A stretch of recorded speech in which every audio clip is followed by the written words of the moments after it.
네, 여러분 어서 오십시오. 오늘은 제70주년 현충일입니다. 현충일 쉬는 날인데도 이렇게 함께해 주셔서 감사드립니다. 방금 전에 현충일 추념식 이재명 대통령의 추념사 들어봤는데요.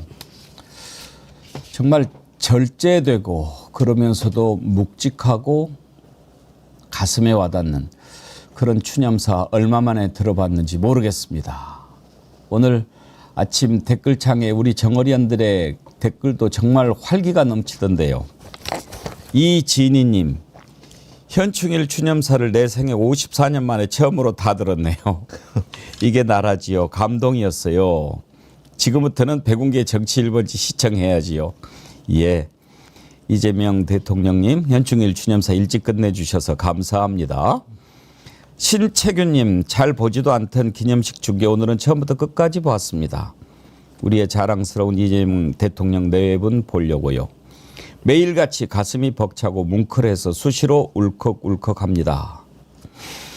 안녕하세요. 정어리떼님들 반갑습니다. 좋아요는 입장과 동시에 사정없이 누르고 들어왔습니다. 예, 한 번만 눌러야 됩니다. 두 번 누르면 다시 꺼져버립니다.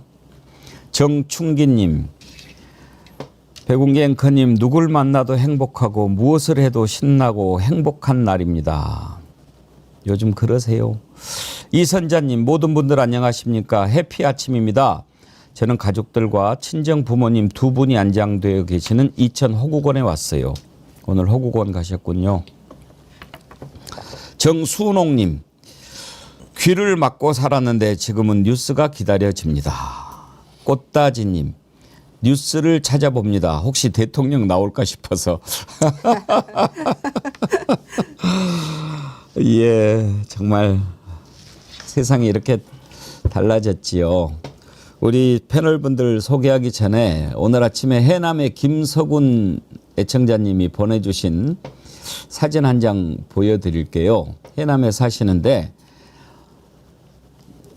우리 아파트에서 나 혼자 태극기 개양했습니다. 그러면서 사진을 이렇게 찍어서 보내주셨는데, 그래요. 현충일에 저렇게 반기 또 조기 달고 그랬는데 요즘에는 국경일이나 또 이럴 때 태극기 안 다는 분들이 많지요. 태극기 다는 분들 찾기가 힘든데 아무래도 이제 태극기 부대 영향도 좀 있고, 민주당에서 다시 이렇게 이제 태극기들 또 메고 나오지 않습니까? 우리가 나라를 되찾았으니까 이제 태극기도 되찾아서 진짜 대한민국 함께 만들어 봅시다. 태극기 다신 김서구님 칭찬합니다. 그리고 사진 보내주셔서 감사합니다.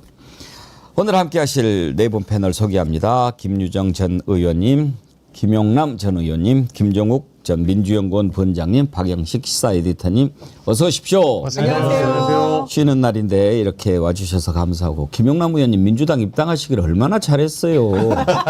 이렇게 다들 즐거워하는데 그때 안 하셨으면 혼자서 뻘쭘하셨을 거예요.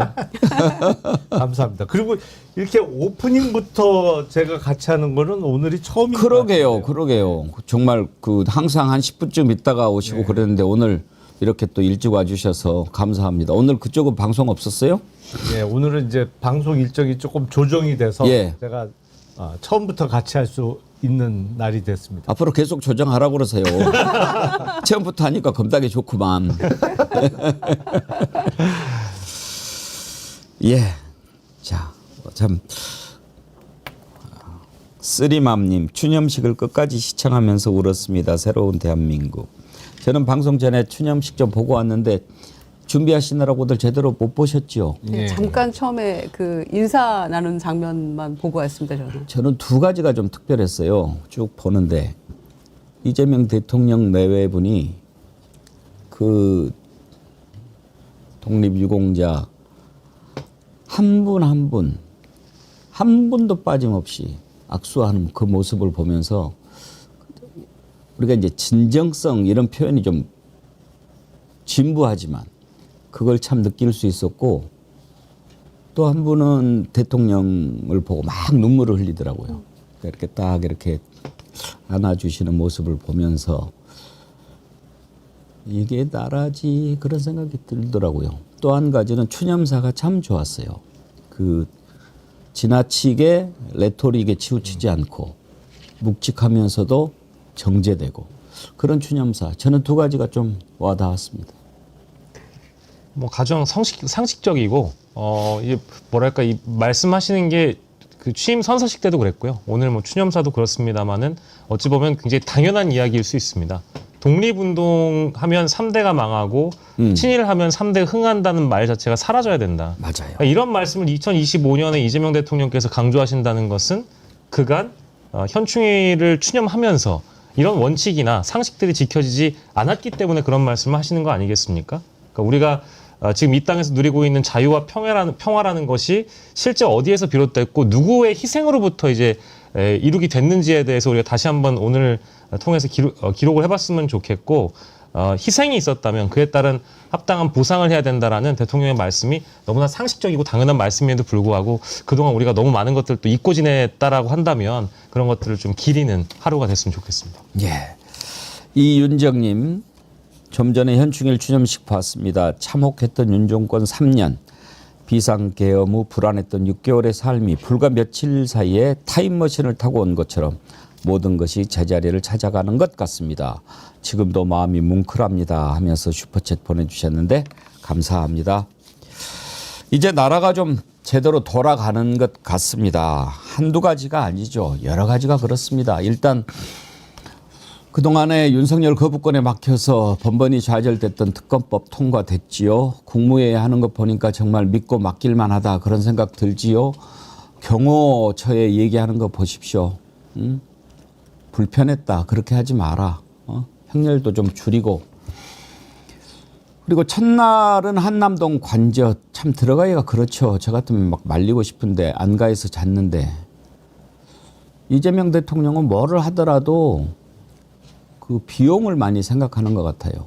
그렇게 계속하면 또 그것도 세금 드니까 그래 들어가기 싫지만 당분간은 뭐 만들어 놓은 거니까 한남동 관저 좀 쓰고 청와대 고치면 또 하고 청와대 고치는 것도 그래요. 윤석열 보십시오. 0시부터 개방한다. 그 전날 나가라는 거죠. 문재인 대통령 쫓아냈죠. 그리고 그냥 아니 당장에 있는데 그 인수위 그 기간에 고치라고 해가지고 부랴부랴해서 들어갔는데 그게 보안은 제대로 됐겠으며 도청 방지는 제대로 됐겠는지 그것도 그 공사 어디다 맡겼습니까? 뭐 몇 그램? 21g? 21g? 뭐 이런 데다가 맡기고 다 어떻게 해서든지 헤쳐먹으려고 그 생각밖에 없는 거죠. 그러면 이제 청와대로 다시 돌아간다. 그러면은 아마 대통령 당선되고 곧바로 이제 청와대 돌아간다고 그러니까 딱 맞고 자, 공사 시작 이렇게 할 수도 있는데 그것도 저는 마음에 들었어요. 지금 개방이 돼서 시민들이 아이고 이제 대통령 돌아오면 못 보겠냐고 막 또 밀려들잖아요. 그러니까 좀 여유를 주는 거죠. 그렇게 해서 언젠가는 이제 국무회의를 해서 하기로 했다. 이렇게 하면 딱 되겠죠. 이런 여유 그런 것도 참 보기 좋았고요. 마음에 드는 게 한두 가지가 아니지만 뭔가 이렇게 좀 상식적이고 좀 제자리로 이렇게 돌아가더라도 무리하지 않고 이런 모습들이 얼마나 좋은가. 이것 말고 김영남 의원님 마음에 든 거 있으면 좀 한 가지 얘기해 보세요. 아니 마음에 드는 거에 대비되는 지난 3년 동안 얼마나 엉터리였는지가 사실은 더 드러나는 거죠. 이 갑자기 청와대를 버리고 용산으로 옮겨간다 그러면서 돈이 어마어마하게 들어갔잖아요. 그 용산을 옮기다 보니까 대통령의 거주지가 그러니까 관저가 이 사무실하고 동떨어진 데에 잡았잖아요. 그러니까 아침 저녁으로 출퇴근 시간마다 다 교통 통제를 했단 말이죠. 그리고 사실은 그동안 1호 터널을 강북에서 강남 쪽으로 가다 보면 1호 터널 딱 나오는 순간부터 핸드폰이고 내비게이션이고 제대로 안 됐습니다. 출근 시간에는? 예. 그러면 전파 방해를 쏘니까. 예. 그러니까 근데 출퇴근 시간이나 그러면 일정하게 하던지 아무 때나 나오고 아무 때나 들어가니까 수시로 막혔다가 예측이 안 되는 거예요. 그러니까 정말 불편이 많았는데 어마어마한 비용이 드는 사고를 쳐놓은 거죠. 지난 정부에서. 근데 다시 청와대로 이제 옮겨가는 것도 사실은 돈이잖아요. 근데 그게 맞죠. 그리고 대통령이 출퇴근을 할 때마다 일반 시민들의 교통을 통제해야 된다는 것 자체가 어처구니가 없는 상황이었거든요. 청와대 안에 있으면 그 사실은 관내에 관저도 있고 직무실도 있는 거니까 외부하고 그 드러날 일이 없잖아요. 그러니까 일반 시민들이 그로 인해서 불편을 겪을 일도 없는 거고. 저는 이재명 대통령의 취임사에 앞으로의 국정 운영의 방향이 나왔다고 봅니다. 그게 뭐냐면 한 구절로 표현되는 실용적 시장주의. 여기에 다 들어있는 거예요. 그러니까 실용적이라는 말에서 뭐 한남동 관저 솔직히 누가 들어가고 싶겠어요. 깨름직하죠. 그 엉망진창을 만들어 놨는데, 그리고 용산 직무실도 마찬가지고. 하지만 비용이 다 발생하니까 최대한 그걸 줄이기 위해서 뭐 당분간이라도 만들어 놓은 데 지내고 용산 직무실도 쓰지만 다시 청와대로 복귀한다. 일단 세종시의 어떤 근거가 마련될 때까지는 이런 게 다 실용주의거든요. 이재명 대통령이 돼서 그런지 오늘 좀 일찍 오셔서 그런지 박영식 앵커님이 김영남 의원님 말이 옛날보다 좀 더 빨라진 것 같잖아요. 저도 그렇게 생각했습니다. 시작은 아니 그니까 하긴 했지만 훨씬 더 빨라지고 예. 자연스러워졌습니다. 저 무지하게 신경 쓰고 있는 거예요. 아니 하도 그래서 저도 제가 출연했던 거 이거 들어보니까 너무 느리더라고. 적어도 1.5배속이나 2배속으로 들어야겠더라고요. 근데 느리다는 생각은 저는 별로 안 했고 쫄깃쫄깃해요. 네. 우리 김영남 의원님 맞습니다. 말은 맞습니다. 쫄깃쫄깃해. 전달력이 있다. 네. 예, 그만큼 이제 그 어떤 쉼의 포인트가 좀 길다고 느끼실 수도 있겠습니다만은 그렇다고 한들 메시지가 잘 전달되면 좋은 거니까. 기분인데 박영식 앵커님 혹시 이재명 대통령 성대모사도 해요? 아 거기까지는 많이 아직? 못해서 아주 조금씩만 한번 그냥 가능한 거 뭐 있어요? 뭐 예의가 없네. 뭐 이 정도까지만. 중간중간 이제 MSG 칠 때 예의가 없네. 어디 언론사죠? 우리 혜경이 뒤통수를 칠 뻔했어요. 예의가 없네. 이런 거 가끔 했습니다. 근데 얘기 나온 김에 그것부터 한번 좀 따져봅시다. 나는 참 정말 양아치도 이런 양아치가 있나 싶은데 그 정진석이 시켰겠죠. 아니 어떻게 떠나면서 그렇게 해놓고 갈 수가 있어요? 뭐 컴퓨터도 없고 프린터도 없고 필기도구까지도 없다 그러는데 김유정 의원님하고 김정욱 원장님은 두 분은 청와대 계셔보셨잖아요. 네. 청와대에서 일을 못하면 나라를 마비시켜버리는 거 아니에요? 국정마비죠. 국정마비죠. 이거는 내란죄 아니에요? 듣고 보니 그런 것 같습니다. 어떻게 그럴 수가 있어요? 말도 안 되고요. 그래서 제일 먼저 드는 그 느낌은 이건 증거인멸이다. 당에서도 다들 얘기하듯이 그런 생각밖에 안 들었고요. 특히 우리가 내란의 전모를 전혀 지금 밝히지 못했잖아요. 이를테면 포고령을 누가 작성했는지, 총리 이하 장관들한테 나눠준 그 페이퍼들은 어디서 어떻게 작성이 된 건지부터 해서 사실 누가 어떻게 개입됐는지를 지금 아무것도 몰라요. 그리고 내란 수계는 저렇게 구속 취소돼서 돌아다니고 있고 투표까지 하고 나머지 사령관들은 지금 구속된 그런 상태인데 곧 뭐 구속 만료된다는 얘기도 있고 그런 상황 속에서 새 정부에서 대통령이 취임하고 대통령실을 갔는데 컴퓨터도 없고 프린터도 없고 손으로 써서 이렇게 하고 있고 이런 장면은요 역사적으로 한 번도 없는 일입니다. 그래서 끝까지 무책임했다. 그래서 저는 이 정권은 떴다방 정권이었다라고 규정을 했거든요. 그래서 참여정부, 노무현 정부에서 이명박 정부로 넘어갈 때 그때는 인수위가 있었어요. 그러면 한 3개월 정도 인수위 기간 동안 넘길 건 넘기고 소위 늘공들은 그대로 다 있었습니다. 어공들 중에서 대통령 마지막에 이제 함께 해야 될 공보나 뭐 사진 찍는 분 이런 분들 홍보 파트 그분들 한 3분 정도 남아 있다가 마지막에 정리하고 나왔어요. 그러나 컴퓨터니 뭐니 그대로 다 있었는데 MB 정권에서는 그 이지원 시스템을 쓰지 않겠다고 해가지고 나중에 시스템은 예전 거로 자기네가 썼다고 합니다. 자, 박근혜 탄핵되고 문재인 정부가 들어섰어요. 그때 어떻게 했습니까? 그때 늘공들 그대로 다 있었고요. 소위 어공들은 이제 인사 나는 문재인 정부 새로 들어가서 다 바뀌었습니다. 컴퓨터니 뭐니 그대로 다 있었어요. 그러니까 지금 같은 상황은 상상할 수도 없는 거고요. 이 비품이니 뭐니 이런 거 다 국가 재산이거든요.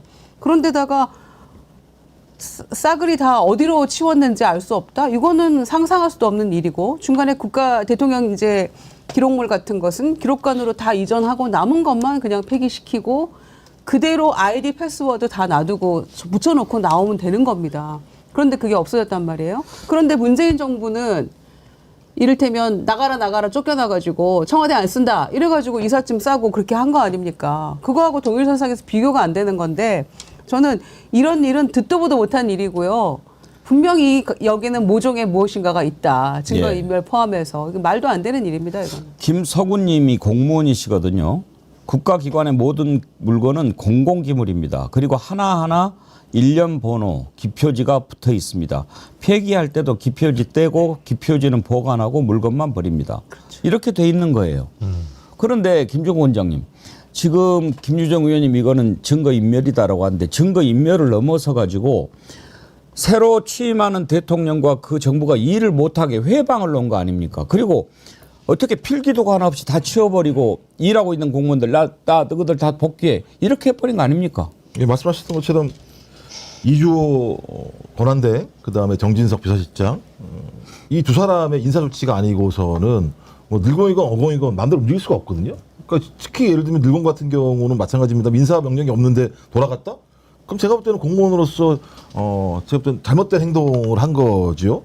저는 근데 이건 예견된 거라 생각이 들어요. 그러니까 전번에 그 문재인 정부가 들어오기 전에 박근혜 정부에서 인수인계를 하나도 안 해줘가지고 엄청 고생했거든요. 근데 지금은 그런 차원은 아닌 것 같고요.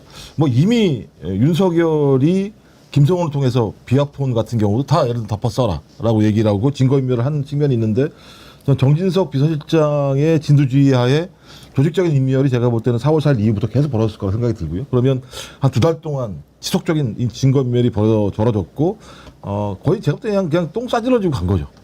그냥 연봉하라는 분위기 정도로 만든 것 같고 저는 그래서 이 윤석열 정부에 있는 사람들은 자기가 무엇을 잘못했는지에 대해서 잘 모르는 사람들인 것 같다라는 생각이 들고 그 이유는 본인들이 내란 과정에서 상당히 관여됐다라고 하는 부분들을 오히려 지금 실질적으로 보여주는 거라는 생각이 들어서 뭐 어제 특검이 통과됐으니까 저는 뭐 많은 국민들이 지금 답답해 하시겠습니다만 특검을 통해서 명백하게 사실관계가 밝혀지게 되고 내란 우두머리 주요 뭐 임무 종사자 이런 사람들에 대한 처벌들이 명확하게 좀 이루어져야지만 이런 기강이 제대로 쓸 거라고 생각을 합니다. 이거를요 군대에서는 청야 전술이라고 해요. 청야 전술이 뭐냐면 이따 우리 박영식 앵커님이 잘 설명을 해주실 텐데 김병주 최고위원이 육군 대장 출신 아닙니까? 한번 들어보시죠. 옛날 전술에 보면 청야 전술이 있습니다. 지금 청야 전술을 썼다고 봅니다. 청야 전술은 사전 초토화 전략입니다. 후퇴할 때 철저히 들판에 있는 곡식도 다 태워버리고 건물에 있는 옷이며 모든 것을 파괴하고 못 쓰게 하고 후퇴하는 거죠. 그러면은 적들이 왔을 때 쓸 수 있는 것이 없으니까 하는 그 전술입니다. 이것은 아주 불리할 때 적에게만 쓰는 겁니다. 이것은 또 아군에게도 피해가 너무 크기 때문이죠. 지금 윤석열 정권 역시 내란 수계, 내란 정권 같습니다. 12.3 내란으로 우리 대한민국을 초토화시키더니 물러날 때도 이렇게 초토화하고 하는 겁니까? 국민은 안중에도 없고 대한민국 발전은 안중에도 없는 겁니까? 도대체 이러한 정권이 역사상 있었습니까? 아마 세계 역사상 이러한 정권은 없었을 겁니다. 여기에 저는 너무나 분노스럽고 이러한 청야 전술을 쓴 그 정진석 전 비서실장이나 그 수석들이나 할 것으로 보이는데 철저히 조사해서 단죄해야 된다고 저는 보입니다. 박영식 앵커님, 네. 청야 전술 뭐 알고나 썼겠습니까만은 일단 에라 모르겠다 하는 것 그런 차원이겠죠. 맞습니다. 뭐 청야라는 뜻이 한문의 원문 그대로의 의미는 맑을 청자에 들 야자를 써서 깨끗하게 싹 비워버린다라는 그런 들판을 의미하는 것이라고는 하나, 이거 이제 초토화 전술이고 사실상의 이제 그 공백지를 만든다. 자신들이 머물렀던 전지를 이제 다 비워버리는 전술이라고 하는데, 이게 주로 이제 방어 전술의 일환이라고 합니다. 후퇴하기 전에 적군의 자신들의 진지가 들어가면 유용하게 쓰일 만한 물자들이 남아있기 때문에 이걸 다 비워버리고 적군에게 보급의 한계를 마련한다는 전술이라고 하는데, 방금 앵커님이 말씀 주신 것처럼 그런 전술이나 있겠습니까? 그냥 그런 생각 없이 이번 최근에 더 논란이 됐던 것은 대통령실 김건희의 전속 사진사, 그 공무원이 블로그를 남겼다는 거 아니겠어요? 유튜버의 자신이 이 서랍을 비우라는 지시를 받았다라는 것까지 흔적을 남겨놓음으로 인해서 전술이나 전략적 차원이라고 생각하지 않겠습니다만은 저는 증거를 인멸하려고 했다. 이제 그런 시도의 일환이 아니었겠느냐, 이런 생각이 들었습니다. 김영남 의원님 어떻습니까? 이런 건 업무 방해 뭐 이렇게 처벌 가능한 거 아닙니까? 그렇죠. 그리고 일단 거기 있는 물건은 모두 공용 물건이에요. 말씀하신 대로 관리번호도 다 부여가 되고, 이거를 치우거나 없애려고 해도 그냥 치울 수 있는 게 아닙니다. 이게 불용 처리를 해야 돼요. 처리 절차가 다 있습니다. 이 공용 물건에 대해서는 뭐 예를 들어서 PC가 너무 오래됐다 그러면 이거를 심사해서 불용 처분이 나야 이거를 치울 수가 있는 거예요. 그러니까 그런 절차를 밟았느냐? 안 밟았겠죠. 그리고 어떻게 일시에 다 불용 처분이 될 수가 있어요. 그러니까 막무가내로 그냥 야, 다 치워. 뭐 하여튼 있는 거 없는 거 그냥 다 치워버려. 이렇게 이루어진 것 같은데 황당하죠. 어제 모 비서관하고 통화를 했더니 6월 4일 날 첫 출근해 보니까 정말 아무것도 없어서 뭐 업무를 봐야 되는데 그 A4 용지에다가 수기로 적었다는 거예요. 정말로. 하고 그 다음날 어제부터는 집에 있는 노트북, 개인 노트북을 갖고 와서 일을 보고 있다고 하던데, 원래는 대통령실처럼 보안이 특히 요구되는 지역은 개인 노트북이나 뭐 이런 거는 절대로 반입 금지입니다. 원칙적으로는. 근데 아무것도 없으니까 어쩔 수 없는 거예요. 급하니까 그냥 갖고 와서 지금 일을 보고 있는 건데, 완전히 일종의 공무집행 방해 내지는 공용 물건 손상을 그냥 대놓고 저지른 거죠. 정말 나쁜 놈들이에요. 김유정 의원님 이건 학시 갖고도 안 되겠는데요. 학시는 하나 있어요.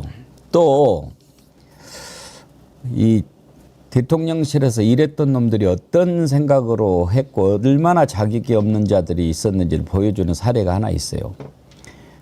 그만두면서 20대 여성인데 뭐 이렇게 퇴사 브이로그 해서 영상을 딱 올렸어요. 이게요, 공직에 담았다가 이제 저기 했는데 그걸 퇴사라고 하는 것도 그렇거니와 그걸 또 사진으로 찍어서 했는데, 대통령실이 어떤 곳입니까? 국가보안 1급 시설 아닙니까? 거기는 사진 찍으면 안 돼요. 사진 찍어서 내보내면. 근데 그렇게 하고 완전 이걸 한번 영상을 한번 보시죠. 회사 없어지기 D-0 D-Day가 왔어요. 회사가 없어졌다 이거지. 네가 없어지는 거지. 응? 근데 이렇게 해가지고 막 뭐를 올렸어요. 응? 그것도 보여줘 보세요. 회사가 사라져. 퇴사 40일 남은. 그때부터 뭐 이렇게 지금 뭐 계속 보는 건가요? 근데 또 있습니까 더? 쭉 한번 보여줘 보세요. 그 안에 이렇게 보면은 여러 가지 뭐 있는 것을 안에서 자랑하고 싶어 가지고 막 이러는 모양이에요. 어? 근데 이 애가 누구냐면 9급 공무원인데 김건희 사진 정리하고 그랬던 애라는 거예요. 김유정 의원님. 네. 정신이 없어도 보통 없는 애가 아니죠? 너무 심각한데요. 그러니까 한마디로 정리하면 김건희를 등에 업고 본인이 아주 위세를 떨치던 그런 철없는 공무원이라고 해야 될지 모르겠습니다만 말이 안 되는 상황이고요. 대통령실에서는 특히 보안이 최우선입니다. 과거에 그 대통령실에 영양사를 하다가 퇴사하고 나서 책을 썼는데 그 안에 내용들이 다 보안에 걸리는 내용들이 포함되어 있는 거예요. 그것도 굉장히 조심해야 되거든요. 그 책도 함부로 써서는 안 되고 그래서 문제가 됐던 적이 있었는데 이거는 뭐 지금 이 실시간으로 지금 영상을 찍어서 올리는 거잖아요. 그럼 그 안에 건물 내부 그다음에 거기 또 잡힌 사람들 이건 다 지금 심각한 문제고요. 첫째. 두 번째는 일단 뭐 캄보디아 뭐 그 심장병 어린이 안고 찍은 사진, 마포대교 호령하던 사진 이런 것들 다 본인이 찍었다는 거잖아요. 그러니까 그런 거 때문에 본인이 거의 준 대통령, 그러니까 대통령 V0 밑에서 사진 찍으니까 본인이 굉장히 뭔가 됐다고 생각하는 것 같아요. 마포대교 사진도 애가 찍었다는 거죠. 네. 상사들 말도 안 듣고 막 치받고 이랬다는데 중요한 건 그 지금 탄핵 반대 집회를 갔다는 거 아닙니까? 그거 공무원법 위반이에요. 본인이 뭘 하고 있는지를 몰라요. 첫째. 공직자로서 뭘 그 자기 위치도 모르는 사람이고 그 다음에 뭐 그 유튜브 뭐 이런 거 할 때 그 겸직이거든요. 만약에 수익을 얻었다면 그런 것도 문제가 되는 거고. 저는 제일 문제는 보안 의식이 없다는 겁니다. 그게 가장 심각한 문제예요. 다른 공직도 다 마찬가지겠습니다만 특히 대통령실은 제1 그 책무라고 해야 될까요? 가장 철저하게 갖춰야 될 문제가 보안 의식인데 이 정도니까 그러니까 윗물이 맑아 아랫물이 막죠. 전체가 다 기강회의돼 있다는 것의 반증이라고 저는 생각합니다. 지금은 그걸 내렸다고 그러는데 뭐 네티즌들이 그냥 둡니까? 다 잡아놓고 있죠. 영상도 준비가 됐다는데 한번 보시죠. 그리고 또 화가 나는 건 또 회사에서 이제 회사가 아예 없어지기 전에 승진을 좀 해준다고 하는 것 같은데 역시나 저를 해주진 않는다는 망한 회사 진짜 너무 싫다. 진절머리가 툭툭 떨어지는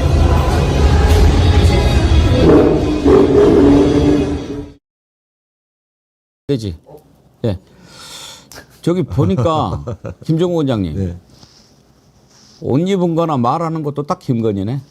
아니 그 오래 있었으면 담잖아요. 담는데 그러니까 보니까 제일 화난 게 뭐냐면 그 청와대나 용산 들어가면 말년에 다 올려줘요. 한 직급씩. 근데 자기 안 올렸다고 지금 화났다라는 얘기잖아요. 그러니까 뭐 지금 몇 급인지 제가 정확히 뭐 모르겠습니다. 9급이라고 얘기를 하는데 그러니까 저기에서 얘기하는 거 보면 거의 사적인 이익이 더 중요한.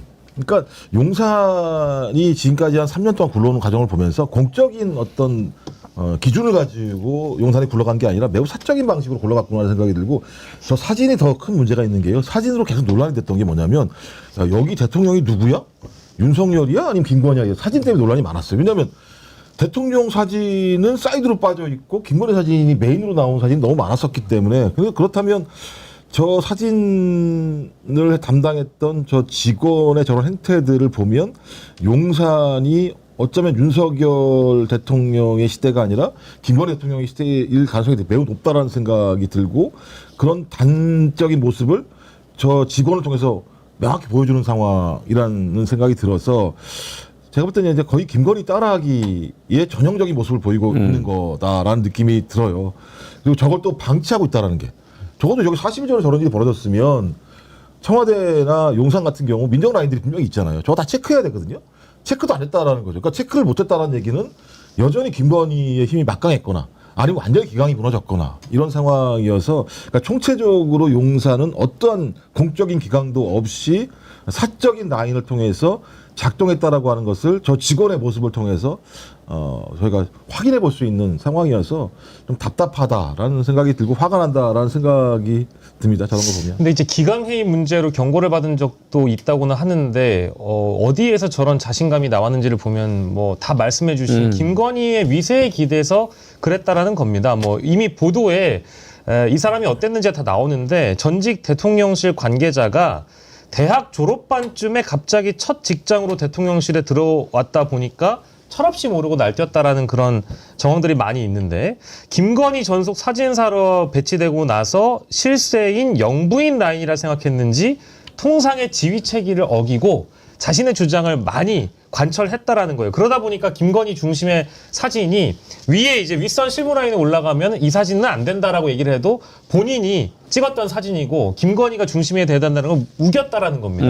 우겼기 때문에 아니 어떻게 상급자와 대놓고 언쟁을 벌일 정도로 김건희의 사진을 자꾸 관철하려 드느냐 봤더니 너무 김건희의 위세를 등에 업고 아나무인으로 행동하는 거 아니냐는 분위기 자체가 대통령실 내부에 있었다라는 겁니다. 그래서 자신의 권세가 김건희로부터 나온다는 걸 이 행정요원이 알고 있었고 반대하는 사람들을 다 김건희라는 이름으로 찍어 눌렀다라는 겁니다. 이게 뭐 생생한 증언이 나오다 보니까요. 뭐 분위기가 정말 말이 아니었다라는 걸 알 수 있다는 거죠. 아니 근데 그렇게 되면 김건희를 옹호해주는 게 되기 때문에 제가 볼 때 김건희가 뻔히 저런 거 알면서도 놔뒀으니까 저렇게 그 직원이 뭐 말씀하셨던 것처럼 상급 직원한테 문제제기를 했을 거라는 생각이 들고 저는 저 정도 상황이라면 김건희가 재량껏 하라고 하는 어떤 암시를 다 줬기 때문에 했다고 생각이 들어요. 그래서 저 상황을 보면서 김건희가 진짜 V0였구나라고 하는 부분들의 하나의 증거 장면이라는 생각이 들고 얼마나 국정을 농단했을까. 그러니까 지금까지 많이 벌어졌던 어떤 김건희에 대한 우리의 의구심 자체가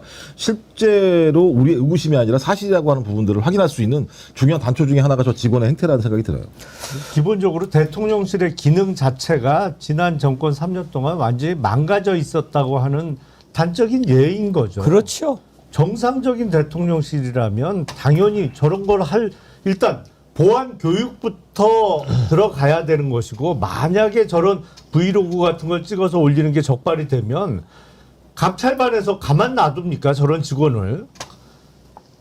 대통령실 민정수석실은요 사실은 외부에 있는 공직사회보다 제1책무가 대통령실 내부 직원에 대한 그 감찰이잖아요. 그리고 기강 확립이기 때문에 감찰관에서 당장 저 소환해 갖고 경위서 받고 그리고 뭐 그걸 자르든지 뭐 어떤 조치가 바로 내려져야 되는 거죠. 근데 그러니까 국가 기능이 완전히 망가졌던 거예요. 단적인 예입니다. 정말. 예. 정성수님.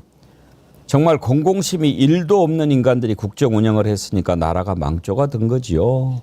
정확하십니다. 이제는 이런 것들이 다 사라지게 됐지요. 주블리 라인 댄스님. 동접자가 24,000명을 넘었는데 좋아요가 10,000명도 안 됩니다. 이 시점에서 모두 좋아요 꾹 누르세요. 야, 이 내부에도 감찰 요원들이 계시네요. 주블리 라인 댄스님, 정어리 감찰반장님이십니다. 좋아요 감찰반장님 꼭 기간을 확실하게 눌러주시고. 잡아주고 청와대인데 거의.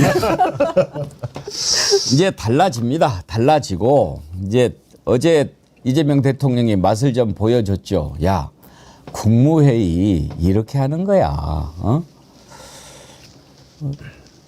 어제 이렇게 딱 들어왔는데 얼마나 참 뻘쭘했겠어요. 참 그 면면들을 보니까 아이고 참.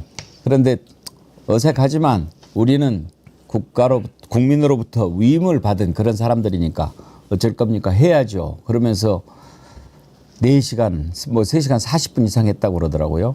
참 처음에는 괴로웠겠지만 저는 그런 생각이 들어요. 하다가 이 사람들이 상당히 좀 한탄스러웠을 것 같아요. 그래도 몇몇 장관들은 평생을 공직에 있었던 사람들 아닙니까? 많은 사람들 겪어봤겠죠. 그러면은 정말 다른 애도 있겠지만 진작 저런 대통령이랑 같이 일을 했으면 나라가 좀 앞으로 갔을 텐데 그런 생각하지 않았을까 싶더라고요. 어제 국무회의 시작할 때 이재명 대통령 발언 좀 들어보죠. 네, 진행하시죠. 대통령께서 말씀을 시작해 주시면 또 됩니다. 진행합시다. 네, 특별히 원래 진행은 행안부가 하나요? 아니면 사회는 행정안전부 간사 유정관이 하고 있습니다. 아, 정관 하신다고요? 그래도 보통은 시나리오 아니면 주제 이런 거 다 정해놓긴 하는데 그런 거 특별히 없어요? 시작하자마자 대통령께서 첫 모두 말씀으로 회의를 시작을 하십니다. 그리고 근데 그렇게 하라고 시키면 되잖아요. 근데 왜 안 하세요? 그걸 진행을 하시라고 했잖아요. 네, 대통령께서 모두 말씀이 있겠습니다. 네. 난 맨 처음에 저 목소리 이상민하고 너무 닮아가지고 깜짝 놀랐어요. 아니 취임 선서식에서도 예. 저 목소리가 사회를 봤거든요. 어. 그래서 아니 뭐야 이상민 장관이 복귀했어? 아, 그 정도로 제가 깜짝 놀랐어요. 너무 똑같아갖고 목소리가. 맞습니다. 네. 저 옛날에는 전두환 닮았다고 영화 텔레비전 출연도 못하고 그랬는데 이상민 닮았어도 그냥 봐주나? 통합이 전무니까요. 그때 김대중 정부에서 그 출연 정지됐던 그분의 동생과 함께 근무했습니다. 공직자였어요. 그분도. 예. 그렇군요. 그래서 DJ 정부에 청와대에서 같이 근무했던 기억이 나네요. 심지어 이주일 씨도 얼마 동안 못 나왔어요. 옛날 진짜 독재 시대 때 모습이지 않습니까? 근데 뭐 지금은 뭐 그런 시대로 가면 안 되는 거 아닙니까? 어제 쇼츠 재밌는 걸 하나 봤는데 거기 이제 앉아 있는 면면들을 딱 이렇게 그 설명을 해놓고 있는데 참 기발한 쇼츠라서 여러분하고 같이 보고 싶어서 준비했습니다. 어제 참여한 국무위원들 면면 한번 보시죠.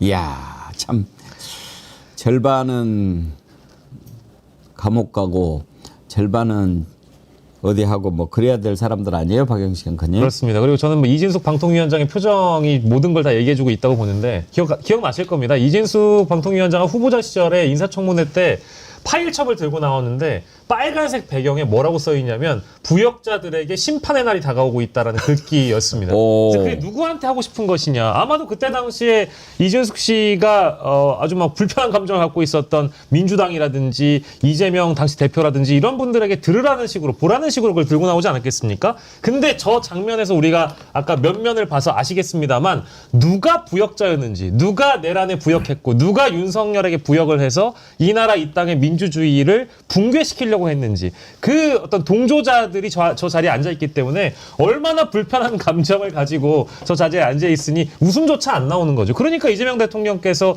웃으면서 합시다라는 얘기를 한 거 아니겠습니까? 아니, 이진숙 위원장도 있지만 이완규 법제처장은 바로 전날 헌법재판관 지명 철회당한 거잖아요. 헌법재판관 되는 줄 알고 있다가 지명 철회되고 이제 법제처장으로 국무회의에 참석했는데 정말 뻘쭘했겠어요. 그러니까 출근도 잘 안 하거나 늦게 하는 대통령하고 일을 하다가 취임 첫날부터 퇴근도 안 하는 대통령을 만나서 예. 3시간 40분을 국무회의를 한 것도 처음이었을 거고요. 그리고 혼자만 90% 얘기 안 하고 현안에 대해서 물어보고 부처 현안이 뭐냐고 질문하고 서로 의견을 주고받고 그런 경험도 저는 처음이었을 거라고 생각하고요. 무엇보다 3시간 40분 동안 물과 김밥 한 줄이었고 그거 플러스 화장실을 한 번도 안 가셨대요, 대통령이. 그래요? 그러니 참석자들이 쉽지 않잖아요. 나머지도 다 못 갔겠네. 뭔 일을 하지? 그래서 의도한 건가요? 제대로 정말 아, 그랬어요?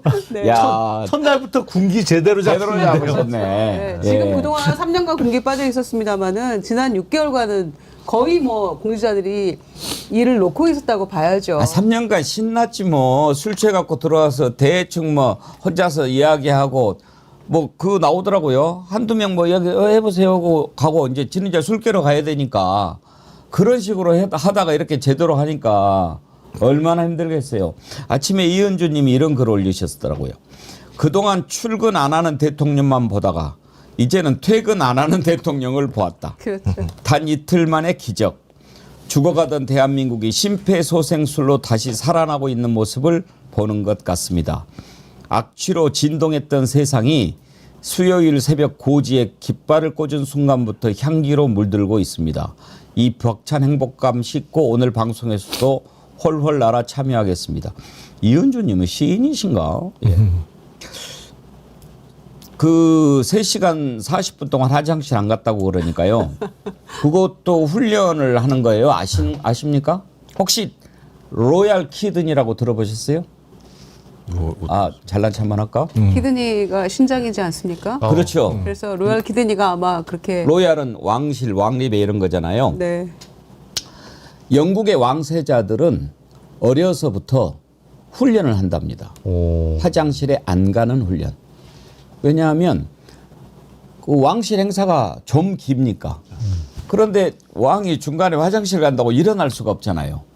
그래서 왕세자들은 어려서부터 이렇게 오래 참는 훈련을 해가지고 신장을 훈련시킨대요. 그래서 긴 행사를 할 때도 버틸 수 있고 그렇게 하는 걸 조금씩 훈련하면 된대요. 그래서 그 왕실에 그런 그 왕족들은 화장실에 오래 안 가도록 훈련을 한다. 그렇게 해서 만든다 해서 로얄 키든이라고 그러는데요. 근데 그게 안 좋아요. 사실은 안 좋죠. 네, 그 고위공직자들 중에 뭐 고위공직자가 되면 앞서 말씀하신 대로 행사 참석도 있지만 뭐 이게 여차하면 화장실을 가기가 쉽지 않은 경우가 꽤 많아요.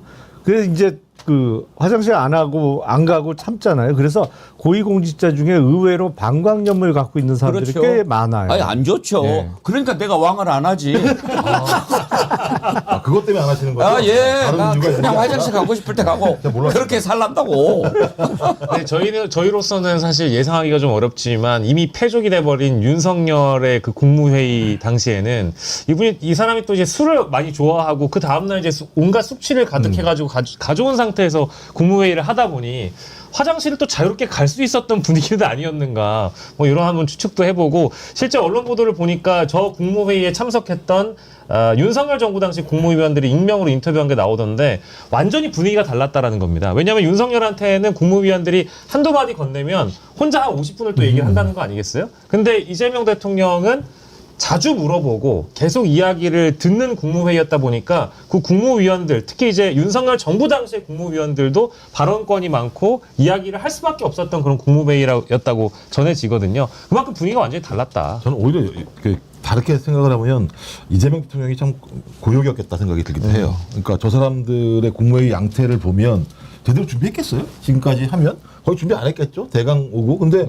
하나하나 물어보면 대답이 나올 거 아닙니까? 그러면 그 대답을 들으면 한심한 국무위원들이 한둘이 아닐 거라 생각이 들거든요. 전 그래서 오히려 대통령한테는 매우 곤욕이었을 것 같다는 생각이 들어요. 그러니까 앞으로 좀 어떤 분이 오든 진짜 제대로 일할 수 있고 전문성이 있는 옆에 계신 뭐 김용남 의원님 같은 이런 분들이 가셔가지고 좀 국무회의가 진짜 풍성하게 토론이 되고 그 국무회의의 그 풍성한 대화에 대해서 많은 국민들이 신뢰할 수 있고 그런 신뢰를 받는 또 이 그 국무회의가 만들어져서 국민들한테 이 정부 5년 동안 가도 큰 문제 없겠는데 좀 좋아지겠는데 이런 얘기를 들을 수 있는 좀 이런 국무회의가 만들어졌으면 좋겠습니다. 그렇다고 막 격노할 수도 없고요. 누구처럼. 곧 헤어질 국무위원들한테. 그러기도 참 힘들었을 것 같고요.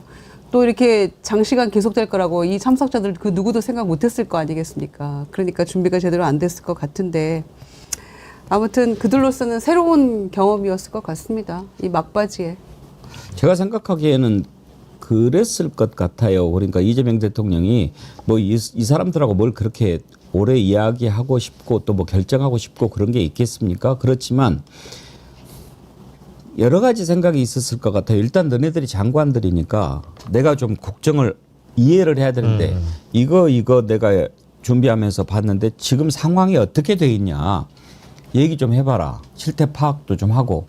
그런데 몇몇 장관들은 기본적으로 정리가 돼 있는 사람들은 이게 이렇게 됩니다라고 했을 거고 완전히 건성으로 윤석열한테 이렇게 체화가 돼 있던 사람들은 뭐 이렇게 하고 있었을 거고 너네들이 어떻게 했는지 알겠다 하는 것도 있고 그리고 너네들 좀 부끄러워해야 된다. 나라 3년 국민들이 맡겨놨는데 어떤 식으로 해먹었는지 반성해라. 그런 차원도 있고 여러 가지가 있었을 것 같아요. 오늘 아침에 기사를 보니까 어떤 식으로 질문하고 물어보고 그랬는지가 좀 자세히 나온 게 있던데 몇몇 국무위원들은 좀 놀랐다. 그런 얘기도 하더라고요. 그렇죠. 사실은 이재명 대통령은 그 행정 경험과 의회 경험을 다 쌓았잖아요. 물론 그전에는 이제 변호사로서 다양한 활동을 했습니다만 이렇게 현업에서 뛴 사람, 그러니까 평생 정치 내지는 국회의원을 오래 한 게 요새는 대통령이 되는 데 있어서 별로 장점으로 작용하지 않는 상황이에요. 그러니까 국회의원으로서 뭐 4선, 5선, 다선을 쌓는 것보다는 오히려 행정 경험을 쌓은 것, 그리고 사회생활을 제대로 한 게 오히려 국민들로부터 더 높은 평가를 받는 분위기인 것이고, 저는 일견 맞다고 생각을 합니다. 왜냐하면 국회의원, 의원 생활은 뭐 다른 어느 직업보다도 비교할 수 없는 장점도 있지만 단점도 분명히 있어요. 그러니까 의원은 아무리 다선 의원이라도 자기 의원 회관실에 있는 보좌진, 뭐 10명 남짓한 그 보좌진하고 함께 일을 하는 것이고, 시장만 해도 사실은 시청 공무원들이 사실 큰 시의 경우에는 몇천 명 단위잖아요. 이 사이즈가 틀리거든요. 그래서 어떤 면에서는 경기도 같은 최대 광역단체장을 해봤다는 것, 그리고 또 의원 생활을 경험했다는 것이 앞으로 국정 운영을 하는 데 있어서도 큰 장점으로 작용할 수 있고, 근데 사실은 그거보다 더 중요한 건 기본적인 자질이라고 생각을 합니다. 기본적으로 일을 대하는 태도, 공직에 대한 어떤 관념이 더 중요한 것이죠. 그러니까 공무원 생활하면서 그 전날 거의 매일같이 과음하면 기본적으로 자질이 없는 거예요. 그 다음날 일을 어떻게 제대로 해요. 그러니까요. 저 어제 혼났어요. 그저께 이야기해도 되나? 해보세요. 말 그랬는데 뭐. 그저께 기쁜 마음에 한잔 했거든요. 좀 당연하죠. 아니, 한 잔 많이 달리셨군요. 폭음하고 말씀하셨어요. 폭음을 하셨는데. 근데 그 대선 축하하는 자리 이렇게 이제 해가지고 만났는데, 야, 이거 날짜 딱 잘 잡았다 했는데 저녁에 만나고 보니까 나를 잘못 잡은 거예요. 왜 그 전날 잠을 한숨도 못 잤잖아요. 그렇죠. 그렇게 하고 이제 축하한다고 한잔 하니까 완전히 그냥 뭐 빨리 이렇게 취하더라고요. 그래서 아주 어제 혼났구만. 방송 힘드셨죠? 힘들었죠. 그러니까. 근데 또 하는 동안에는 그래도 뭐 신나가지고 했는데, 어제 오후에 아주 정말 피곤했어요. 근데 덕택이 어제 잠은 또 잘 잤죠, 뭐. 아니, 저희 방송하면서도 다음날 방송 있으면 그 전날은 맥주 2잔 마시고 1잔 마시게 되고 불가피한 상황에서 이렇게 다들 조심하잖아요. 신경 쓰고. 그런데 하물며 나라를 지금 국정 운영하는 대통령이 낮이나 밤이나 부어 마셔 대면서 어떻게 국정을 이끌어 갔을까? 그러니까 이 모양 이꼴 된. 그래가지고 한다는 게 출근 시간 속이고 가짜로 차 보내고 이런 짓을 했잖아요. 아마 지금 그 경찰 쪽에서 신호 조작해야 되고 하는 그런 경찰들이 아마 만세 부르고 있을 겁니다. 저는 그나마 다행이라고 생각해요. 술도 안 먹고 일했으면 나라 더 아장났을 뭐라도 한다고 했습니다. 또 맞는 말씀 같아요. 그러니까 그냥 노는 게 도와주는 거야. 저희가 이쯤에서 한번 좀 기억을 상기시키면서 꼭 보고 가고 싶은 사진이 있는데, 그 윤석열 임기 극 초반에 그 5월 말쯤으로 제가 기억합니다. 2022년 5월 말이거든요. 그때 모 매체에서 윤석열 만취 사진을 한번 공개한 적이 있어요. 눈이 완전히 돌아가가지고 얼굴 시뻘개져가지고. 대통령 된 다음이었나요? 네, 대통령 다음인 걸로 제가 기억을 하는데. 맞아요. 강남의 아크로비스타 밑에서 나왔다는 그 사진 아니에요? 맞습니다. 네. 그 이제 완전히 눈 돌아가가지고 벌겋게 취해서 이성을 완전히 잃어버린 만취한 사진이 공개돼가지고 논란이었거든요. 그게 취임되고 나서 얼마 전의 일입니다. 그러니까 생각해 보시면 윤석열과 이재명 대통령이 어떻게 비교가 되느냐. 첫날에 취임 선서식하고 비상경제 TF 회의하느라고 밤 10시에 퇴근했죠. 그마저도 그 이후에 대변인하고 비서실장도 퇴근을 너무 늦게 하는 바람에 이게 대통령 1일차의 효능감이다. 그랬는데 그 이후에 국무회의 했죠. 그 국무회의 끝나고 나서 안전점검회의를 또 지자체장들이랑 또 했어요. 그러니까 그런 모습들과 윤석열은 임기 초반부터 완전히 만취해가지고 오매불만 뭐 한 게 없는 대통령이지 않았습니까? 그러니까 이게 이런 장면에서 완전히 비교가 되는 대통령의 효능감을 느낀다. 스나이퍼 박님이 혁대가 거의 풀어져 있었던 사진 네, 기억합니다. 지금 잠깐 그 나왔던 사진인가요? 것 같은데. 이 사진이잖아요. 이게 5월 말이었어요. 2022년. 아유, 왜 사냐. 이 달라진 대통령실을 상징적으로 보여주는 우리 좀 대단하셔요. 그 사진 한번 보여주실래요? 그전 대통령실과 지금 대통령실 문양입니다.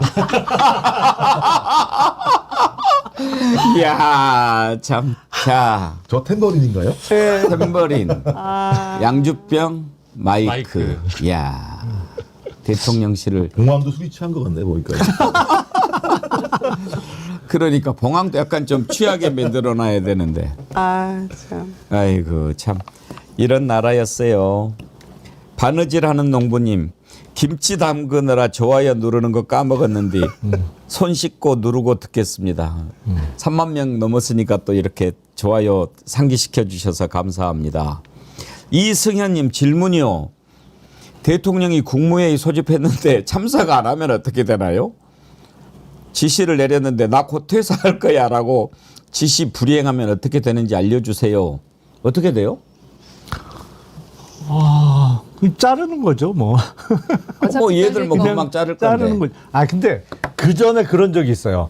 그 이명박 정부 시절이었는데 새해 들어서 첫 국무회의인데 그때 서울에 어마어마하게 폭설이 내렸습니다. 예. 그래갖고 국무위원들이 늦은 거예요, 국무회의에. 그때 뭐 어마어마하게 와갖고 그때 제가 법무부 근무할 때인데 그래서 장관들이 보통 관용차를 타고 이제 국무회의장에 다들 가잖아요. 근데 그때 그래도 빨리 결단한 장관들은 차에서 내려서 그냥 지하철로 이동해갖고 시간을 맞춘 장관들이 좀 일부 있었고 계속 차 막히는데 차에 있던 분들은 국무회의 끝날 때까지 도착을 못했어요. 그래갖고 그때 좀 티가 났죠. 이게 대응 순발력이 있는 장관들하고 그냥 끝까지 관용차에 의존해 갖고 오려고 하다가 국무회의 참석 못한 장관들이 좀 갈렸던 적이 있습니다. 그때 징계는 안 받았던 것 같아요. 아무튼 단언컨대 이재명 정부에서는 이제 공직자들이 과로가 일상이 될 겁니다. 죽어나는 거예요, 이제 일하느라고. 어제 그제 모습 보니까 굉장히 긴장하고 있을 것 같습니다. 그동안 회의했던 공직기강을 조금 바로 세우는 그런 기회가 됐으면 좋겠습니다. 그래요. 이제 정말 그런 것은 이제는 끝나야죠. 정말 새로 이제 만들어가는 그런 나라 됩니다. 한 가지만 더 짚어보고 입으로 넘어가죠. 경호도 이제 확 달라질 것 같습니다. 지금 사실은 경호가 다른 때보다는 더 신경 쓰이는 시기이긴 합니다. 왜냐하면 동선이 그러니까 윤석열이 참 얘는 얘기 안 하고 싶은데 안 할 수가 없어요. 청와대에서 나왔기 때문에 이게 보십시오. 그러니까 결국은 지가 지 발목을 잡은 거예요. 청와대에 있었으면 밤새 술 처먹고 나온지 안 나온지 밖에서 어떻게 알겠어요. 근데 괜히 뭐 용산으로 이렇게 가가지고 또 한남동에서 거기에서 나와가지고 오는데 오늘 뭐 술 처먹고 이제 나오냐 뭐 그럴까봐 또 아침에 그 시간에 맞춰서 차 보내고 나중에 또 가고 그때 갈 때 또 경호 안 할 수 없으니까 진짜 하고 이렇게 했잖아요. 그러니까 이 동선이 있으니까 시민들 불편해, 보안도 위험해 그런 상황 아닙니까? 근데 지금 청와대로 다시 돌아가야 되는데 안 쓸 수도 없고 그러다 보면 경호를 안 할 수도 없고 인천에서 다닐 수도 없고 이제 한남동 어쩔 수 없이 들어가는데 그러면 경호를 어떻게 해야 되느냐. 그러니까 첫날 경호가 좀 불편했다. 황인권 경호처장한테 직접 지시를 하더군요. 이제는 경호 행렬도 좀 짧게 하고 또 차선을 다 잡잖아요. 앞에 우리가 흔히 그 순찰 사이드카라고 부르는 그게 이렇게 A자형으로 딱 이렇게 서가지고 거의 4차선을 다 막고 가요.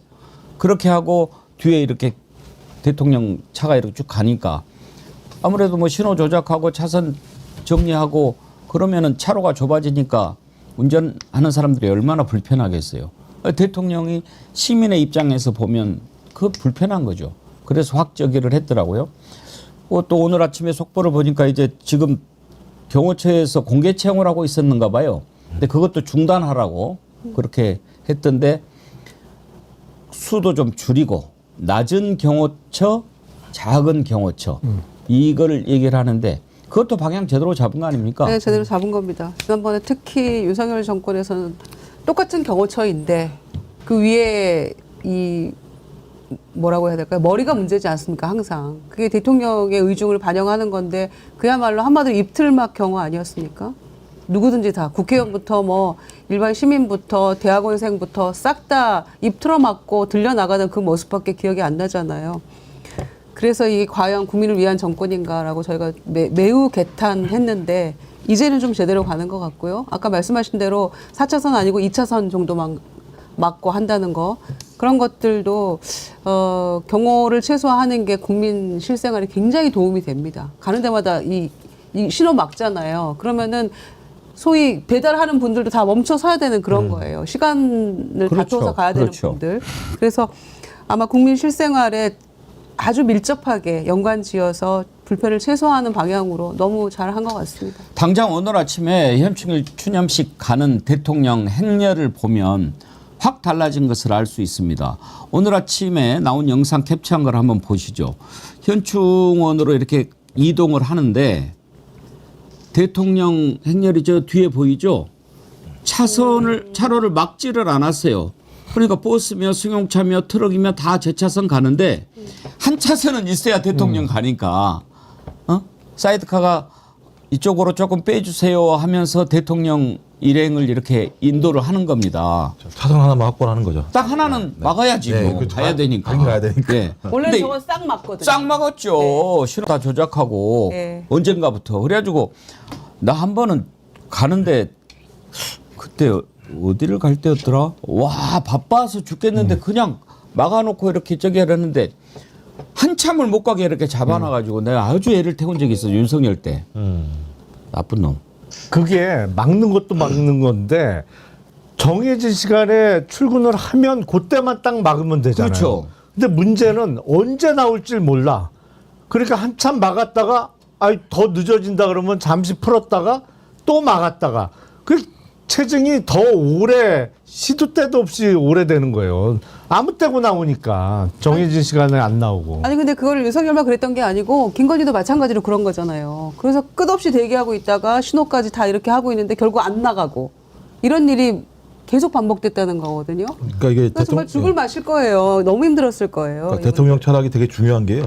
문재인 정부 때는 신입 그 직원들 있잖아요. 경호처 직원들 오면 일주일 동안 시민교육을 시켰어요. 그러니까 대통령 지시하에서 적어도 대통령을 모시고 있는 경호처에 있는 직원들 같은 경우는 시민적인 소양들을 잘 가지고 있어야 된다는 생각 가지고 있죠. 시민교육 교수님 아니셨어요? 제가 강의했었는데, 그러니까 그거 제가 그러니까 대통령의 철학이 매우 중요하다. 그 철학이 서 있어야지만 뭐 경호처뿐만 아니라 지금은 용산이 청와대 직원들 같은 경우도 그런 철학적 기조하에 자기 일을 하거든요. 그러니까 그런 철학적 기조가 없으면 사익을 추구할 수밖에 없는 거예요. 왜냐하면 그 안에 권력이 얼마나 많이 흘러다닙니까? 청와대라는 데는 엄청난 권력이 흘러다니는 건데 거기에 대통령의 철학이 없고 그 대통령부터 대통령 부인까지 사익을 추구하게 되면 그 안에 다 사익이 흘러다니는 수밖에 없는 거예요. 저는 그래서 문재인 정부 때도 그렇고 이재명 정부 때도 마찬가지입니다만 매우 공적인 가치를 중시하고 있다. 저것도 마찬가지잖아요. 국민들과 함께 가겠다는 거잖아요. 국민을 막는 게 아니라 우리가 함께 가는 거다. 그리고 국민이 우리를 만들었다. 그래서 정부 이름도 국민 주권 정부라고 얘기하는. 그러니까 저런 철학이 매우 중요합니다. 저런 철학을 가지고 있을 때 공무원도 자기 스스로 돌아보게 돼요. 내가 어떻게 하는지에 대해서. 그러니까 이제 국민과 함께 가거나 국민보다 낮게 가거나 이제 대통령이 갖고 있는 철학과 사상이라는 게 매우 중요하다라는 게 취임 선서식으로부터 드러났고 내가 국민의 대리인이자 국민의 공복이라는 것을 명확히 하셨기 때문에 저런 장면이 가능하다고 저는 보고요. 그러니까 이게 지난 정부와 당연히 비교될 뿐만 아니라 누군가는 자신을 황제라고 여기고 국민을 발 아래로 뒀다고 한다면 누군가는 국민과 함께 국민보다 낮게 가겠다라는 저 인식이 경호에도 반영된다라는 게 저는 정말 놀라운 장면이고 예. 이런 게 이제 감동이자 공감으로 또 다가오지 않겠습니까? 이제 대통령의 한 걸음 한 걸음이 모두 다 상징적으로 다가와서 저는 정말 보기 좋다고 봅니다. 상징적으로 대비되는 장면 하나만 더 보여드릴까요? 이게요 한남대교 6차선을 전면 통제한 모습인데 윤석열 때거든요. 저게 저 뭔지 반대편 차선 보세요. 저 심지어 돌아갈 때였어요 사저로. 근데 아니요. 이게 심지어 예. 탄핵되고 나서예요. 예. 탄핵되고 나서도 저렇게 6차선을 다 통제하고 이동을 했단 말이에요. 정신을 못 관저 빼고 사저로 갈 때인 걸로 제가 기억을 하는데 그게. 저 진짜 최악이었습니다. 정말 이거 이제 자 바로 세워야죠. 바로 세우는데 일단은 여러분들 참 보기 싫지 윤석열, 김건희. 그래도 수갑찬 모습은 보고 싶지 않으신가요? 이제 곧 볼 수 있게 됐습니다. 2부에서 그 내용 다뤄보도록 할 텐데요. DOU님, 오늘 현충일 행사에서 김혜경 여사님 눈물 흘리시던데 국민과 함께하는 진짜 영부인 품격을 봤습니다. 수문동님, 우리 대통령님, 여사님 건강 잘 챙기시길요. 예. 임광재님, 박영식 화이팅! 어휴. 하면서 슈퍼챗 또 같이 보내셨습니다. 고맙습니다. 슈퍼챗 보내주신 두윤님, 수문동님, 임광재님 감사드리고요. 오늘 김태훈님, 백용현님 정기회원 가입해 주셨네요. 감사합니다. 여러분들이 이렇게 해주시면 힘이 납니다. 임광재님 아까도 보내셨네요. 제대로 일할 수 있는, 신뢰할 수 있는 방송 정어리 화이팅, 패널님들 화이팅. 김용남님, 김유정님, 김종옥님, 박영식님 모두 화이팅 하셨습니다. 감사합니다. 감사합니다. 네 분 나오시면 되게들 좋아하셔요. 이윤정님 아까 제가 소개해드렸죠? 예, 고맙습니다.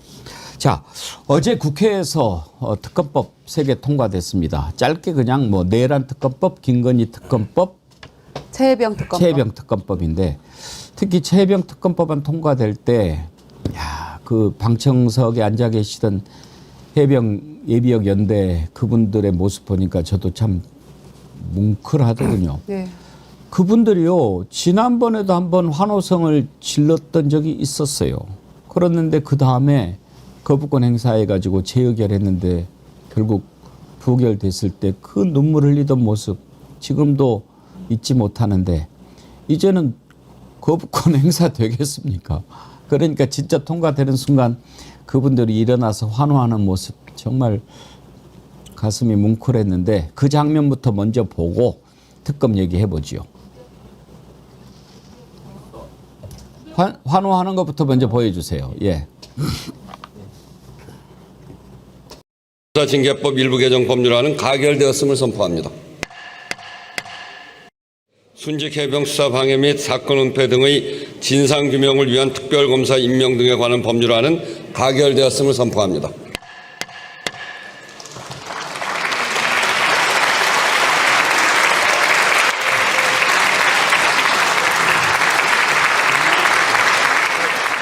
윤석열 전 대통령 등에 의한 내란 외환 행위의 진상규명을 위한 특별검사 임명 등에 관한 법률안에 대한 수정안은 가결되었음을 선포합니다. 김건희와 명태균 건진법사 관련 국정농단 및 불법선거 개입 사건 등 진상규명을 위한 특별검사 임명 등에 관한 법률안은 가결되었음을 선포합니다.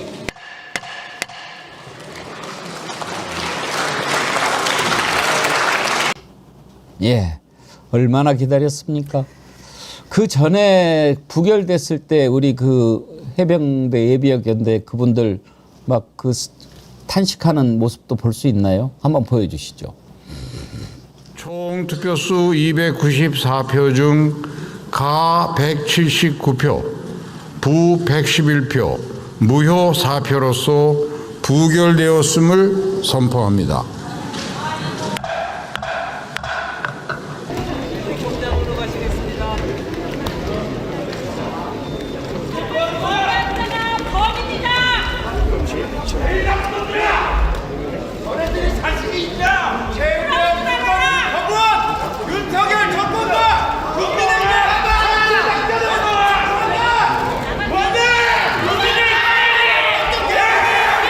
최혜병 특검을 거부한 윤석열 정권과 국민의힘의 작전을 선포한다. 니들이 뭐야? 니들이 보수야? 너네가 보수냐? 너네가 국회의원이야? 당신들 아들이 죽었다고 이렇게 하겠습니까? 국내 국회의원들 당신의 손자가 죽었다 해도 이런 행동하시겠습니까? 아, 이거 뭐야? 이게 나라냐?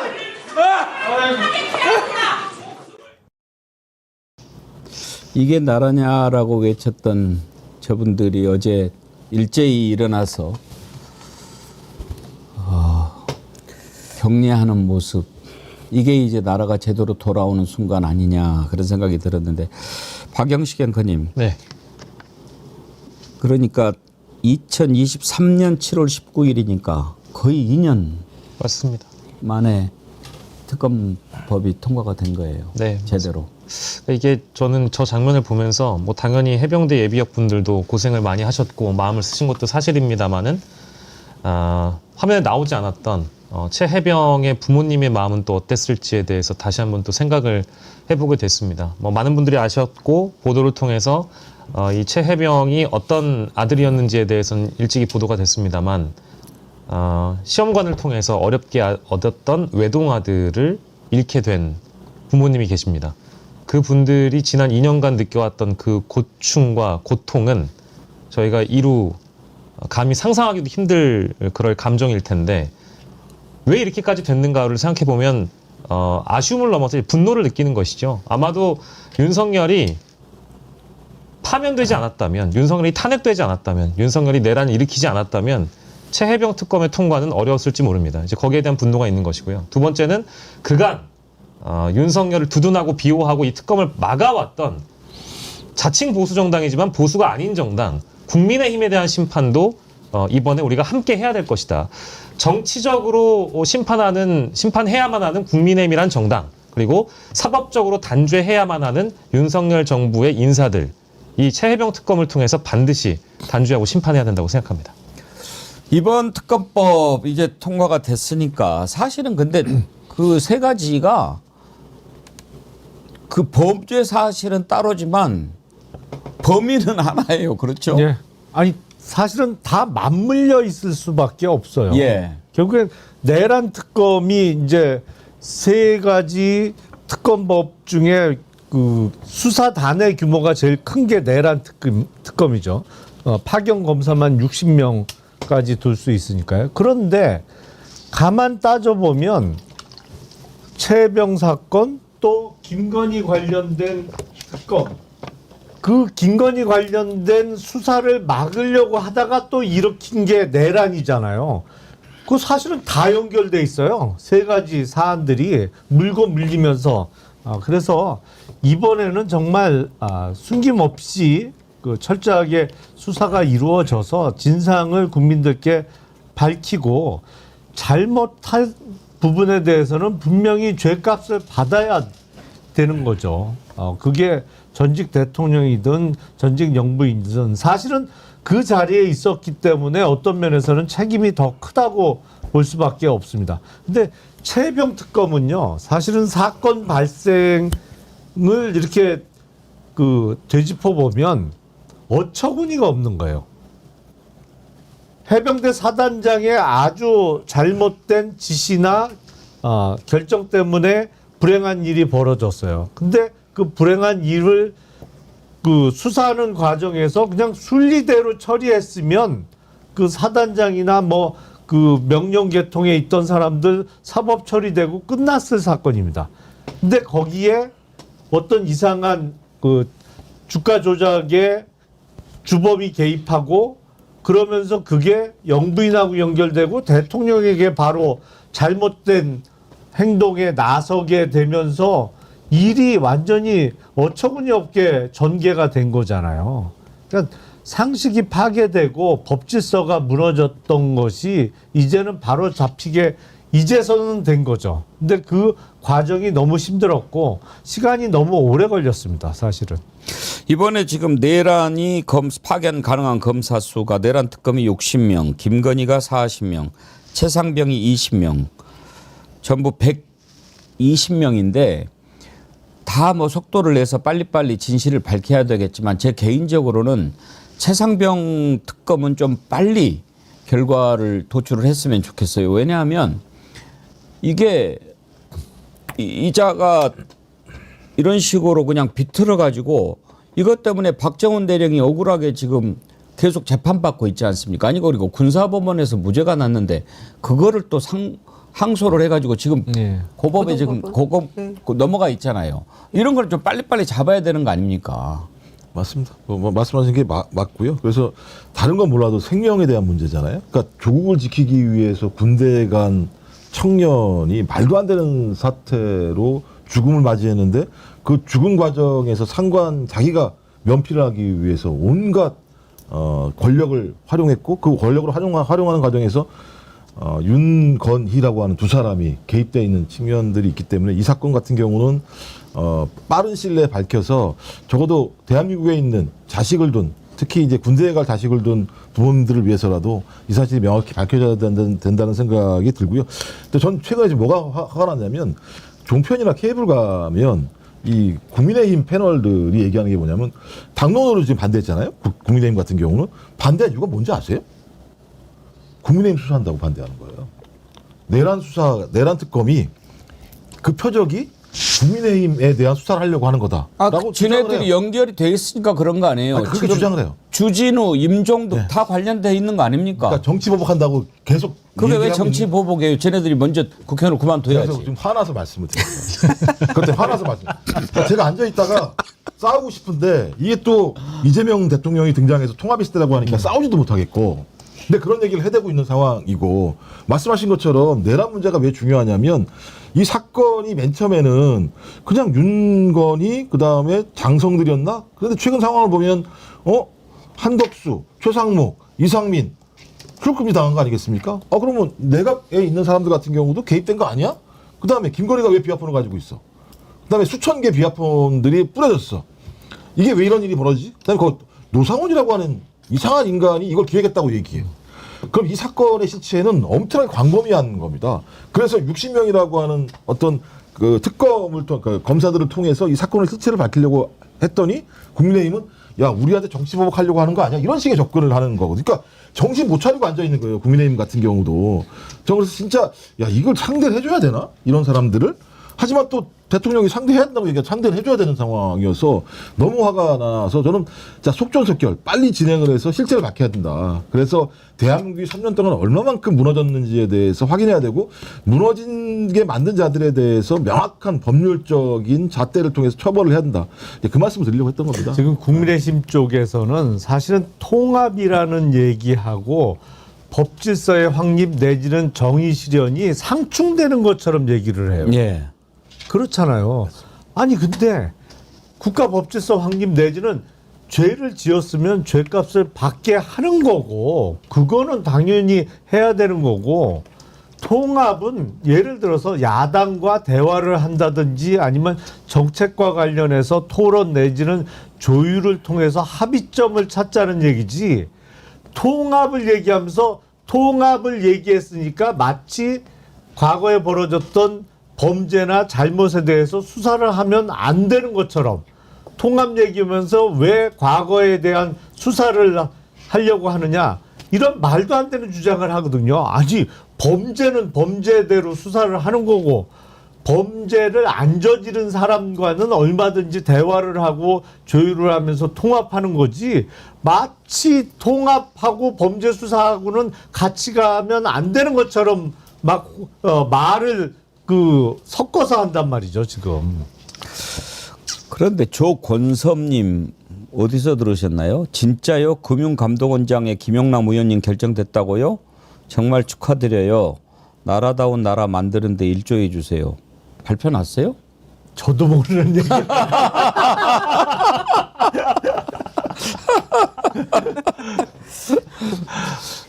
강유정 대변인 저 아닙니다. 저냐고 물어보는 분 계세요. 저 아니에요. 전화하지 마세요. 김유정입니다. 네, 저 김유정. 아니에요. 이거 참.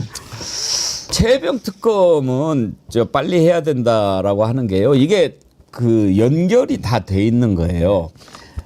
아까 그 김영남 의원님이 설명을 잘 해주셨는데 제가 조금 덧붙이면 이런 겁니다. 어떻게 보면 이게 내란의 도화선이라고 저는 봅니다. 그동안에 윤석열이 했던 거 그것은 우리가 다 비난은 할 수는 있어도 법적으로 윤석열을 어떻게 할 수는 없었어요. 그러니까 대통령을 탄핵하려면 헌법과 법률을 중대하게 위반한 게 있어야 되는데 그게 처음 나온 게 바로 최병 사건이었습니다. 무슨 얘기냐면 그전에 출근 안 해, 맨날 술 처먹어, 경제 안 챙겨 그런 것들은 우리가 비난하고 선거 때 표로 심판하고 이럴 수는 있지만 대통령이 술 먹는다고 그걸 가지고 탄핵을 할 수도 없는 거고 막 이런 거 아니었어요? 그런데 결정적으로 최해병 사건이 터진 것은 완전히 법에 따라서 박정훈 대령이 딱딱딱 했고 오케이까지 났고 해병대 사령관이 사인까지 했고 국방부 장관도 오케이 했고 발표하려고 그러는데 갑자기 경로해가지고 완전히 뒤바꾼 거 아닙니까? 그러면서 이제 항명죄로다가 엮고 완전히 이건 정말 나빠도 보통 나쁜 짓을 한 게 아니죠. 그런데 거기에서 이제 딱 걸린 겁니다. 왜? 정정당당하고 정당하고 공정하게 가고 있는 수사를 대통령이라고 해서 개입할 수가 없는 겁니다. 근데 개입을 했어요. 개입을 해서 바꿨다. 이건 죄가 되는 겁니다. 그게 이제 드러날까 봐 이종섭이 야 너는 호주로 일단 가. 너는 국회의원으로 보내줄게. 이렇게 해서 막은 거 아닙니까? 그때만 해도 김건희까지는 우리가 몰랐죠. 이게 윤석열이 왜 저러지? 뭐 이렇게 생각했어요.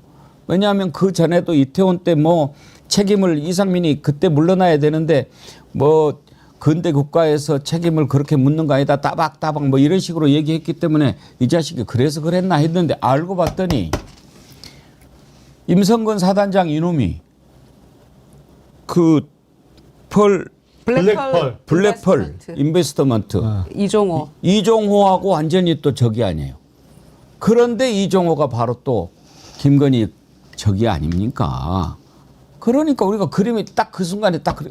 아하 이렇게 됐구나. 딱 나와버리는 거예요. 그래서 이제 너는 잘 걸렸어. 이제는 빼박이야. 딱 그랬는데 특검을 온 힘을 다해서 이제 막 밀고 그러다가 안 되는 거예요.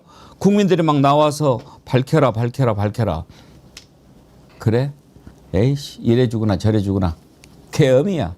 이렇게 된 거예요. 지 살려고. 지 죄를 덮으려고.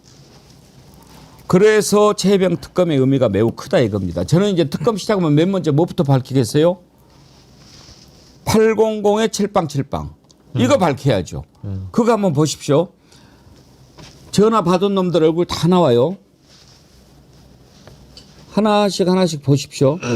여기에 지금 조태영, 임종득, 이시원, 임기훈, 김계환, 또 김화동, 유재은, 신범철, 이종섭까지 7월 31일 통화한 것만 해도 이 800에 7070으로 국가안보실장 주진우 이 지금 국민의힘 의원 아닙니까?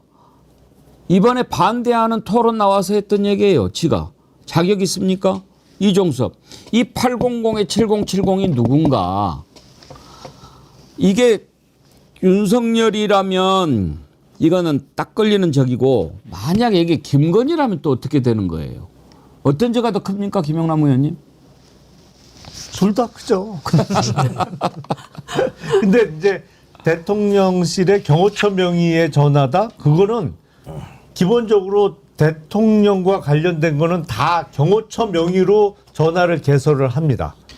그래서 그 용산에 있는 대통령 직무실도 경호처 명의로 그 개설을 하고 한남동 관저에 있는 전화도 경호처 명의로 개설을 해요. 그러니까 경호 대상이 있는 곳은 다 경호처 명의로 전화도 개설하고 관리자가 경호처가 되는 것인데 그래서 800에 7070이 도대체 어디서 쓰는 전화번호냐 짐작은 다 했죠. 근데 끝까지 안 밝혔어요. 근데 그게 대통령 직무실, 지금 정확하게는 부속실에 설치되어 있는 전화라는 게 이번에 밝혀진 것이고 저 사람들도 이제는 정권이 바뀌었기 때문에 예를 들어서 조태용 국정원장 소환조사해서 제대로 추궁하면 얘기를 안 할 수 없을 거예요. 이제 이종섭 전 장관도 마찬가지고 시간의 문제입니다. 며칠 안 남았어요 이제. 그렇죠. 정말 특검 저기 되는 걸 보면서 이제 좀 나라가 좀 제대로 돌아가는구나. 몇 번을 거부하고 다 세 가지 특검을 합하면 다 해서 한 8, 9번 거부권 행사를 한 거거든요. 그 권한 대행들까지 포함해서. 그래서 저희가 계속 얘기했었잖아요. 이 특검들은 시간의 문제이기 때문에 언젠간 되는 것이다. 그러니까 거부권 행사하지 말고 받아들여라. 아니면 검찰이 제대로 수사하거나. 진짜 얼마나 우리 이 침이 마르도록 그렇게 얘기했었잖아요. 그런데 스스로 매를 번 겁니다. 거부권 행사할 때마다 우리가 여러 가지 그 전술을 썼었잖아요. 조금 약화시키고 추천권 행사랄지 이런 것들도 조금 완화해서 그럼 이거라도 좀 해줘라고 매번 반복을 했거든요. 그러다가 좀 더 강화시켰다가 조금 약화시켜서 이거라도 하자. 상설특검이라도 좀 하자. 이렇게 통과시켰는데 결국은 상설특검 임명 안 하고 넘어간 것도 있잖아요. 김건희 특검. 그래서 결국에는 가장 강화된 특검법으로 어제 통과를 시킨 거거든요. 그러니까 매를 벌었어요. 매를 벌었죠. 매를 벌었어요. 국민들이 얘기할 때 귀를 기울였으면 이렇게까지는 안 됐죠, 나라가. 그것은 기대하기도 힘들고 만약에 지가 있을 때 이거를 거부권을 행사 안 했으면 특검 지가 임명해. 맞아요. 그렇죠. 그렇죠. 네. 네. 그렇죠. 바보짓 한 거예요. 바보짓 한 사실은. 거예요. 네. 자업자득이라고 저도 보고요. 뭐 저희가 이 시간에 윤석열의 만행과 그 800의 칠팡칠팡에 대해서는 부속실, 뭐 집무실이라는 게 공수처의 수사를 통해 이미 확인이 됐기 때문에 수사가 어렵지 않을 거라고 보고요. 저는 사실 더 분노스러운 건 국민의힘이에요. 선거 기간에 김용태 비대위원장이 뭐 했습니까? 저희 정우리 TV에서 다뤘습니다마는 최혜병 묘역을 참배하면서 뭐라고 했다고요? 수사 외압 밝힐 수 있도록 노력하겠다라고 본인이 직접 얘기를 했어요. 저 묘역 참배하는 모습 한번 봅시다. 근데 이제 어제 어떻게 했냔 말이에요. 당론으로 반대했죠. 당론으로 반대하고 불출석했지만 표결에 출석하지도 않았지만 조경태, 안철수, 김예지, 김소희, 김재섭, 배현진, 한지아 이 외에는 불출석했어요. 표결을 안 했습니다. 이게 그러니까 선거 기간에 중도 외연 확장? 우스갯소리죠. 표 한 번 얻어보려고 생쇼를 했는데도 불구하고 김용태는 어떤 선택을 한 겁니까? 너무 분노스럽다는 얘기를 꼭 드리고 싶습니다. 나는 저자가 그럴 줄 알았어요. 그 사진 한번 다시 보여주세요. 아니, 세상에 묘비 뒤에 가서 저런 것이 어디 그렇죠. 있습니까? 앞에 가야죠. 앞에서 해야지. 그러니까 완전 사진 찍기용 아닙니까? 최수근 왜 젊은 놈 왜 저래? 저한테 그러세요. 저 좀 해명 좀 해야 될 것 같은데 이게 아까 제가 이렇게 그 이재명 대통령의 통합 얘기 때문에 제가 종편이나 가면 좀 잘 안 싸우는 거 아니냐 그러면서 너는 넥타이 메고 가서 안 싸우냐 이렇게 댓글이 올라왔는데 저 열심히 싸우고 있습니다. 열심히 싸우고 있습니다. 제가 지금 그러니까 전혀 넥타이 메고 안 싸우지 않으니까 걱정하지 마시고. 예. 아니, 우리 그러니까 탐탐 TV. 묘비 명이 누구 묘비인지를 보여주기 위해서 뒤로 돌아가서 사진 찍는 사람이나 눈물을 쥐어짜기 위해서 눈을 뒤집는 사람이나. 아이고 참 젊은 애들이 왜 저러지 좀. 자, 오늘 현충일이라 끝내려고 그러는데 좋아요가 2만 명이 안 됐어요. 2만 명 될 때까지 안 끝냅니다. 빨리 좀 해주세요. 저희 나가야 됩니다. 예, 찡이랑님, 유연하님, 알찬하루님 정기회원 가입해 주셔서 감사드리고요. 여러분 이번 주말은 정말 이제 좀 신나는 주말 아니겠습니까? 얼마 만에 이런 주말을 만나요. 정말 세상에. 에휴, 좋아 죽겠네. 예. 감사합니다. 바로 이만이 됐습니다. 김정구 원장님이 징징 울었는데 이제 보내드려. 화가 나네.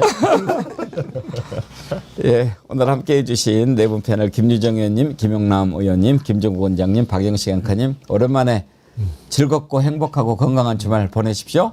고맙습니다. 감사합니다. 수고하셨습니다.